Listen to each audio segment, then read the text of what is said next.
Yes. Yeah, there's a good, please, Manot. You can continue. When we, just before you adjourned, you mentioned that you were taken to a room and asked to draw an ID kit of the intruders. What happened? Ushilo ukuthi wasuthatha usuka kulelo muke la uyosiza ngokudweba kwase kwenzekanike. Nami ngafike ke ngathola ukuthi vele khona bese befikile phambi kwami okuqala ukudweba, and then nami ngafike ngakufaka ama parts la engangakukhumbula kahle futhi. I then went in, and then I could see that there were those that went into that room to draw before me. So I also inserted or included certain features, or the witness referred to as parts, that I could recall.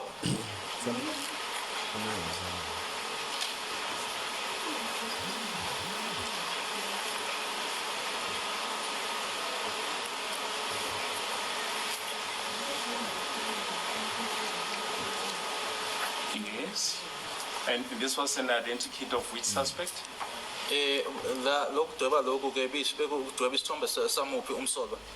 Ngenza kulo wamadress wayifake isigqoko, and then ngase ngiphinda futhi ngongeza kulona wesibili wayifake ihoodie. The one with the dreadlocks that was wearing a hat, I also added to the one, the second one that was wearing a hoodie.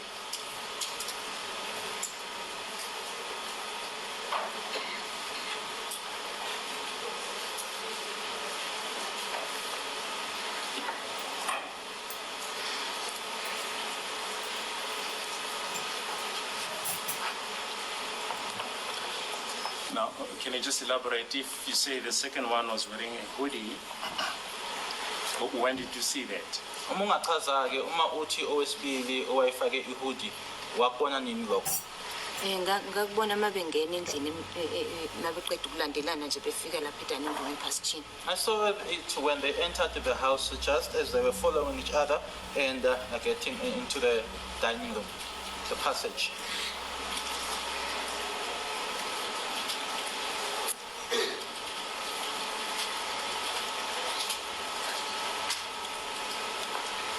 Can you just give a detailed description of the suspects? Lo qala ke waye engemude kakhulu wayiphathi nendawo nje. The first one wasn't that tall. He was just in the middle. He wasn't that tall. Yes. Enamadress efika nje khona la ngasentameni.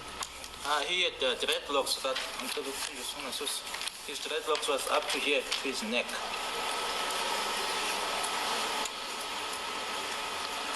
Yes. And then wayifake isigqoko sona lesi bengisikhomba lapha esithombeni. He was wearing a hat, the one that I pointed out on the photo.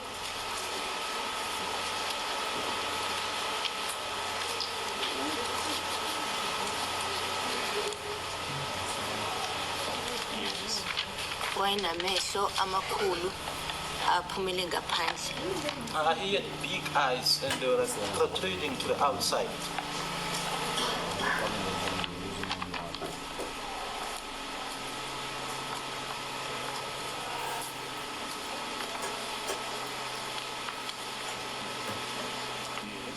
And then bese even ama-facial contours engazuthi amathambo akhe ayavela. He also had facial contours. It was like his bones were appearing, or were appearing, yes.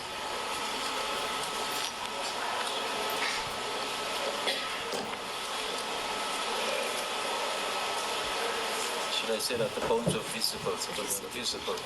That's the correct word. Yes. And then bese wayenesikhumba esicwebezelayo. Also a shiny skin.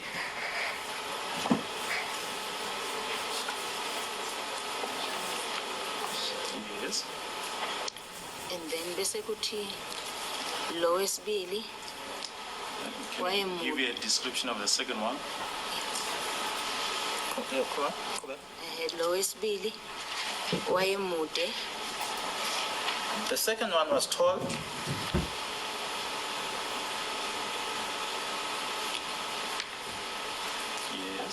eslim ngomzimba, slim in body,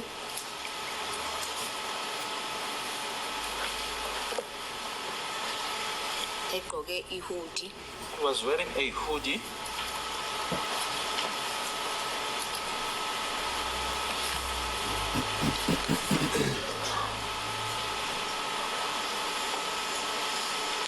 Yes. and then enentshebe ekekelezela kanje. He had a beard that goes like this, showing right around. So for him.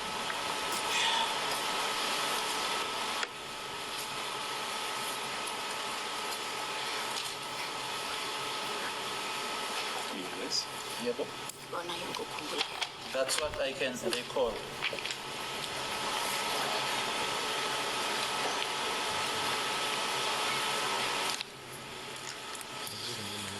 Now, you testify that when you were requested to assist in drawing the identity kit, you added features of the first suspect. What did you add? Ushilo-ke uma ucelwa-ke ukuthi ulekelele ekudwebeni wase ufaka-ke uthe wena ama-parts ne? Yini owayifaka owayongeza? Ngafika mina ngafaka kulowo qala, ngafaka amehlo, To the first one I added eyes. and then ngafike ngalungisa amashiya, Eyes, if you say eyes, what do you mean? Uma uthi amehlo la amakhulu ayephumele ngaphandle. the big eyes that were protruding.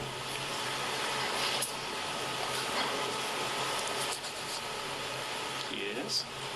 Ngase ngiya-eda isikhumba sakhe esicwebezelayo, I added his shiny skin. And just before you asked the question, you said that I also fixed the lashes. Ushilo ngithi. Sorry.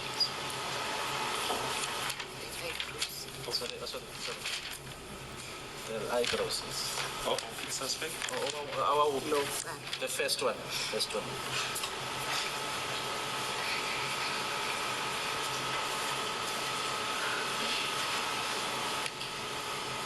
Yes.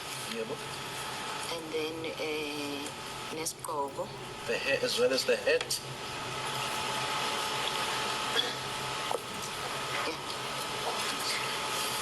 oh nama-contours. As well as the contours. And can you just explain if you say contours? What do you mean? Kusuke kuamathambo yabona ubuso bomuntu makuvela iqhomo kanje, iqhomo zi-visible nala futhi ijawline nayo ibonakala.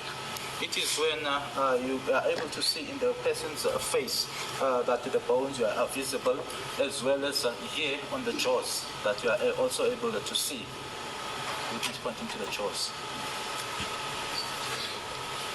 Sorry, just for my understanding, you say that the bones, what do you mean, the cheekbones?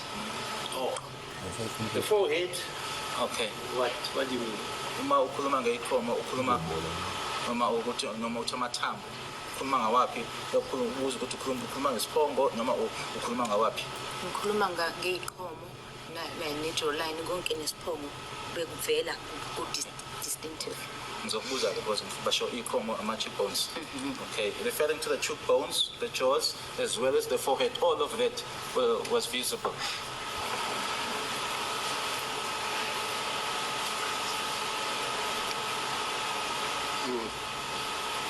Yes, you may proceed.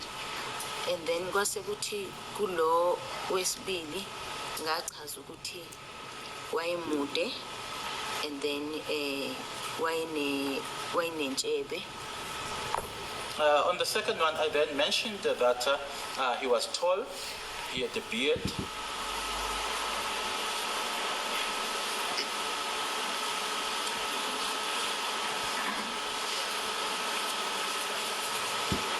And then ngase ngafike nga-eda nebala lakhe. I also added his complexion. Yes, what about his complexion? Wayengemhlophe, wayengemnyama. He wasn't light in complexion, he wasn't dark.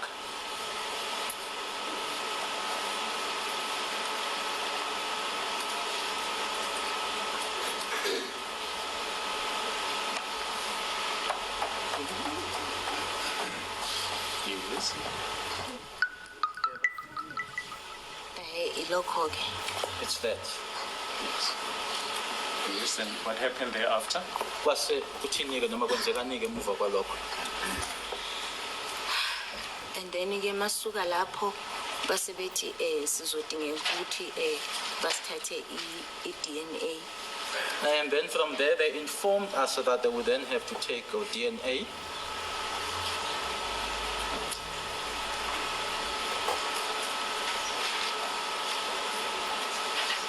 Yes, for what purpose? Isizathu. Bathe bafuna ukuhlukanisa phakathi kwabantu laba bangena nathi besisendlini.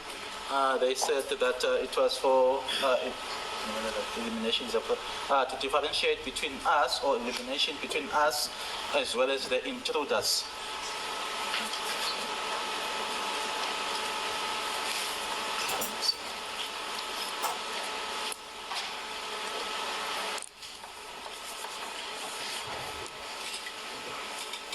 Yes.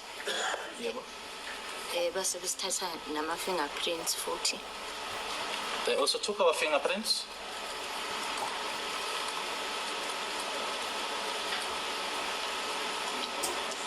Yes, we'll continue. And then-ke kwase ngalelo langa I think kwase kuphelela lapho. I think that was it for that day.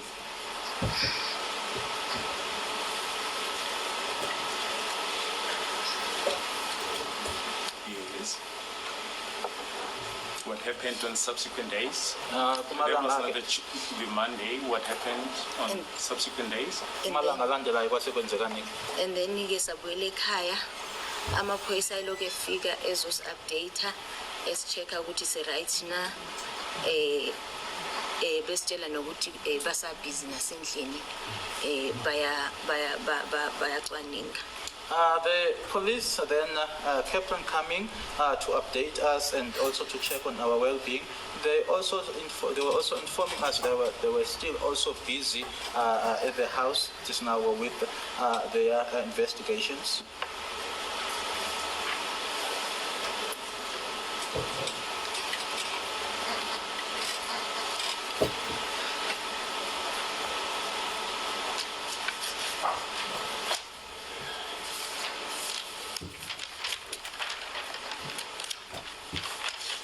Yes. And then emva kwamalanga ambadlwana baphinde basilanda bathi khona abantu abababambile kumele sizoba-identify. After a few days, they came to fetch us and informed us that there were people that they had arrested and that we should come and identify.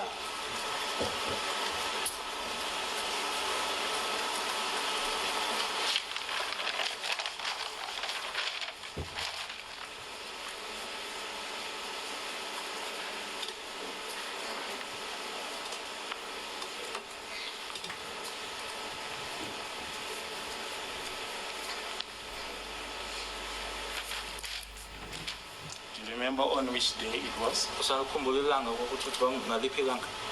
Hayi angisakhumbuli kahle mhlambe lesithathu lesine lapho khona kulolo viki. I can't remember well, maybe Wednesday, Thursday, during that week.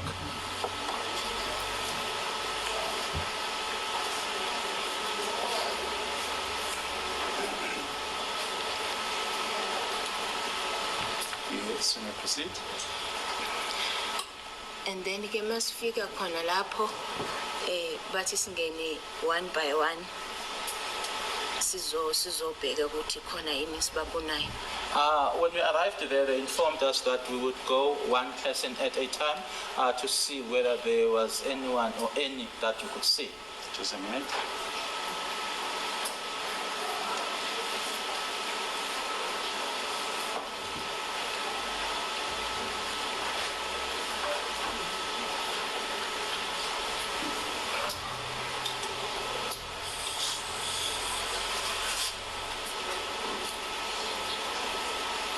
And where was this? Kwakukuphi? Noma kwakwenzeka kuphi? Hey angisakhumbuli kahle kodwa kwakuseJohannesburg etown. I can't remember well, but in Johannesburg, in town. But what type of place? Indawo ekanjani? Kwakuyi-police station. It was a police station.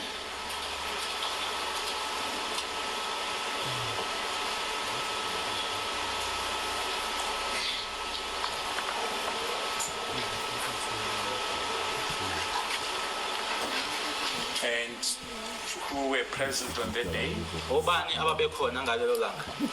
Umuntu esasihamba naye kwakuma kuyimina kuKelly kuTumelo My mother, myself, Kelly, Tumelo, ne family friend. and a family friend. Who's that? Ubani loyo? uNox. Knox.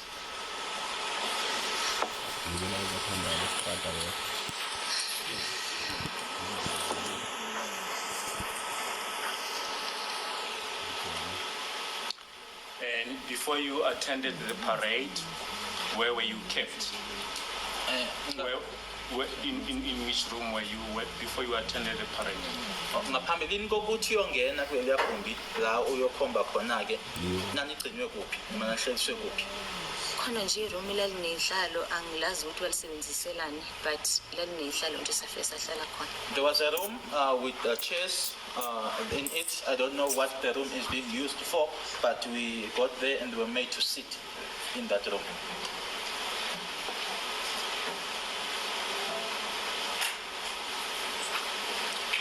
Now, from where you were seated in that room, could you see the venue where the parade was held? Kulelo room lelo enanihlezi kulona-ke nanibona la iparade eyayibanjelwe khona? No.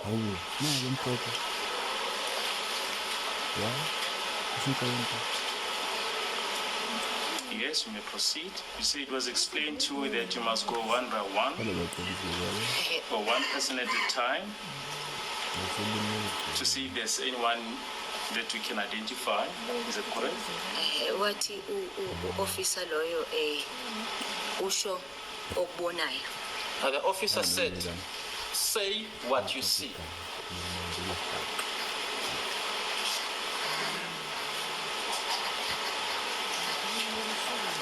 Yes. And then mengibuka ke lapha eklasini kwakukhona owayelaphayana owayecisha fane nalo wama-dreads. And when I looked through the glass, there was this one that almost resembled the one of the dreadlock with the dreadlocks.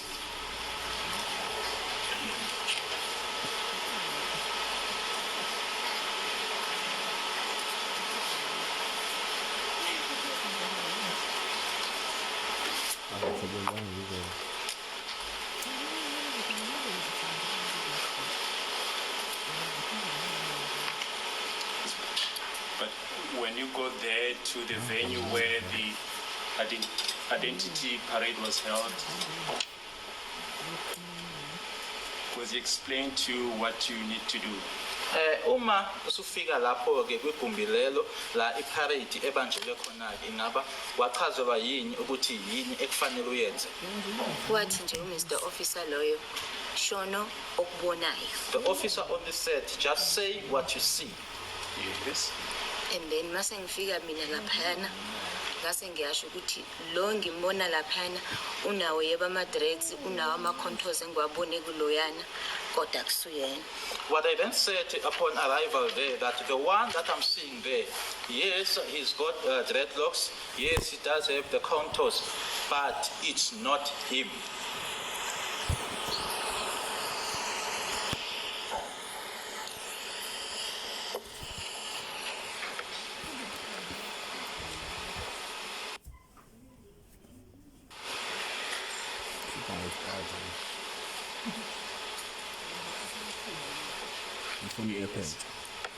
Yeah. And then ke ngase ngiyaphuma noma ngiphuma nje ngabona ukuthi kulaba ababambe laphana cha kwakungekho impela ngoba into noma uphuma iyahamba emqondweni. And as I went out, was just ringing to me, but the ones that they had arrested there are not them, because even if you go out, but the thing just plays in your mind.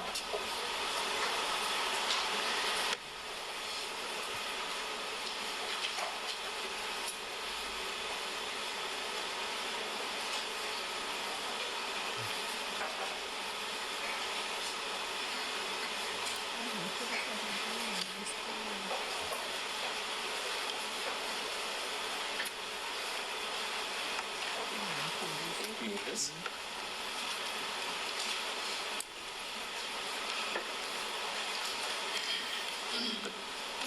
Can you just perhaps maybe clarify the quote? Did you point out any person or you just said the words?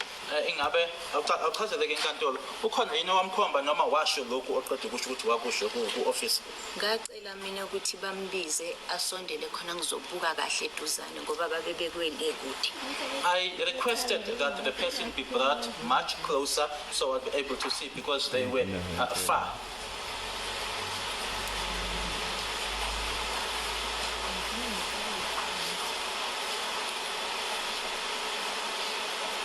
Yes.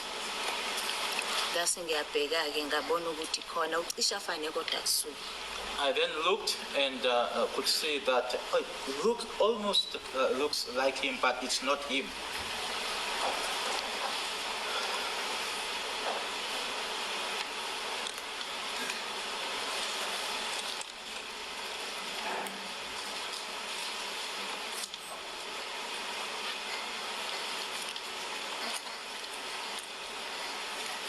Yes. And then-ke nami ngase ngidedela abanye ukuthi bangene nabo babheke. It was then time for me to allow the others to go in and also have a look.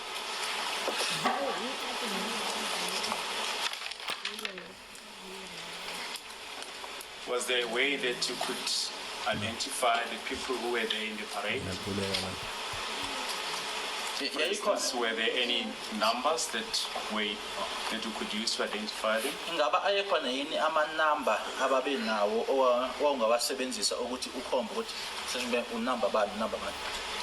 Ayekhona amanamba. Yes, there were. Ngabiza number 2. Yes, there were numbers. I mentioned number 2.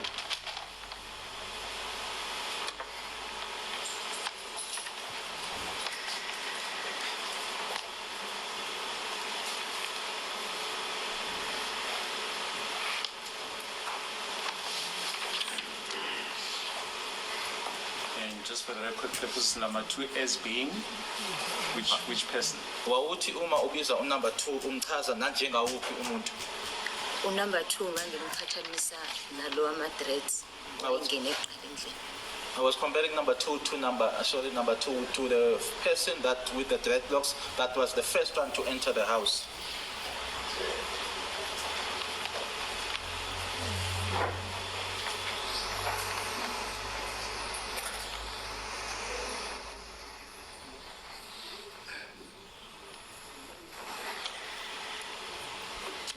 Were there other persons on the parade as well? Babekhona nabanye abantu kwi-parade leyo? Babekhona. Yes, there were. Are you able to see more or less how many people were there Ungasho ukuthi kwakuwa abantu participating abangaki in the parade? ababekhona kuleya parade babe bangaki? Hayi angisayikhumbula inamba exactly kodwa babekhona babebaningana. I can't remember the exact number, but they were there. There were quite a few.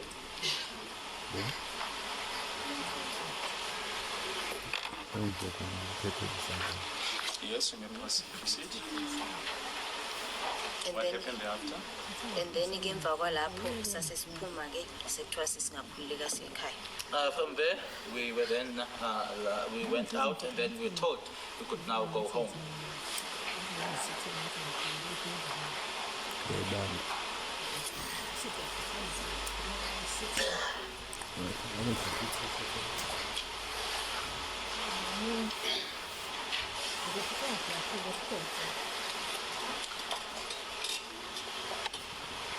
Now, after attending the identification parade, were there other people who still had to attend the identification parade that you came with? Emuva kokuthi ungenileke wena babekhona abanye abawuze nabo bebakufanele ukuthi bangene kwi-parade. Yebo njalo. Yes, that's correct. Did you in any way communicate with those persons Ingabe wakhuluma after yini attending the parade? after? Yes. Emuva kokuthi nile kwi-parade ngabe wakhulumisana noma wakhuluma yini nalabo bantu? Mase siqedile sesibuyele ekhaya sabuzana nje ukuthi wena ukhona umbonile wonke umuntu wathi cha. On our way back home, we just asked each other, did you see anyone? And then we all said no. Yes. But what I mean is, as you were leaving the room, where were you taken to? after attending the parade. Asithi ke ungenile wena uzongena emunye umva kwakho. Uma uphuma ke erumini wena ke bakuthathe bakumikisa kuphi uma uphuma uqeda nje ukuthi uyobheka lapha eparade. Bakuthathe bakusa kuphi? Bangikhiphela ngaphandle noma towards ngaphandle kodwa angizange ngiphinde ngibuyele kuleli room ebesihleli I kulona. think they took me outside, but towards the outside, but I was not taken back to the same room where I was seated. Did you make any contact with the persons who still had to attend the parade? Laba ababekusafanele baye bona wakhulumisana nabo emuva kokuthi wena usungenile. No. Yes, what happened then after the parade? Emuva kweparade kwasekwenzekani ke? I guess sesiyahamba siye ekhaya and then I think emva kwesikhashana noma amaviki noma inyanga angisakhumbuli kahle kodwa kwasekubizwa futhi mina noLongwe kwathiwa siyacelwa ukuthi siye namaphoyisa epolice station. I think after some weeks or months, they then requested myself and Longwe to go with the police to the police station.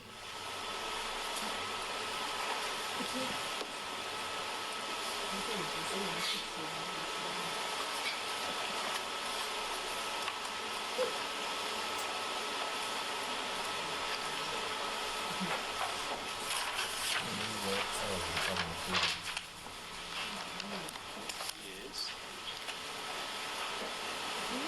Do you remember more or less which month? Usayikhumbula inyanga ukuthi kwakuyiphi? Cha angisakhumbuli kahle. No, I can't remember well. Yes. And And then you say police station, which police station are you referring to? Kwakuyiphi police station abanicela ukuthi niye kuyona namaphoyisa? ngabona nje drive isikhathi eside siza ngakhona la ePitori eTang. I just noticed that we drove for a long time and they were driving towards the Pretoria here in town.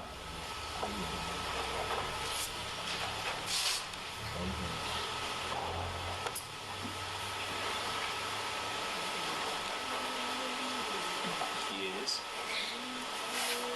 You know? And then mase sifika khona kwathiwa singene kwelinye room nakhona futhi basihlohla ngemibuzo uLongwe kwelinye nami ngikwelinye. Upon arrival there, we were then asked questions or interrogated, and Longwe was in a separate room and then I was in another room.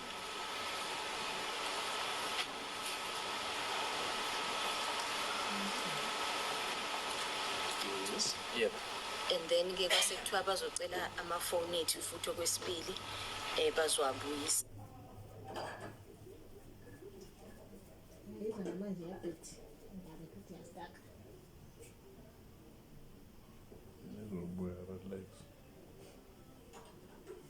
They then said that they would request our phones for this.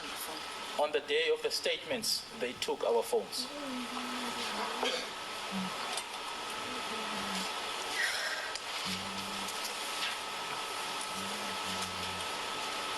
Did they explain as to why they were taking your phones? Ngaba banichazela yini isizathu sokuthi bathathe amafoni enu? Hayi kangakanani bathe nje bafuna imininingwane phakathi amafoni wethu. No, not in much detail. They just said that they needed some information contained in our phones.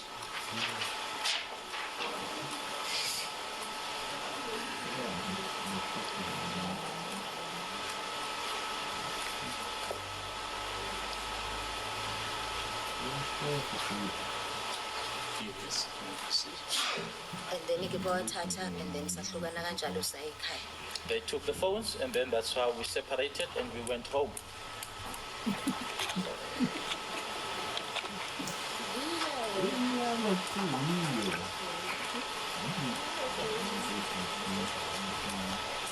Yes. And then ke kwathi ngo-2018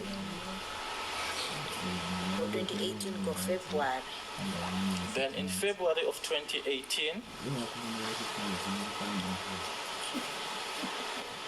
sase siyabizwa futhi ukuthi sizokwenza ama-additional statements. we were then called again to come and make additional statements. Where were you called? Nibizelwa kuphi? Sasibizelwa Force Loras Police Station. To Force Loras Police Station.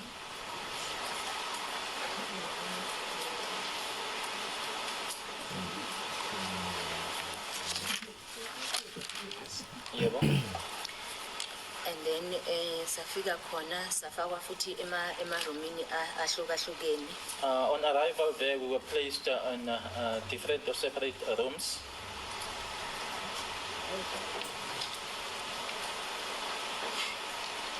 It was yourself and who? Kwakuwena nobani? Kwakuyimina uma noKelly and then kwathiwa abanye bayeza or abanye bakhona. Myself, Kelly, my mother, and then we were informed that the others were coming or they were there.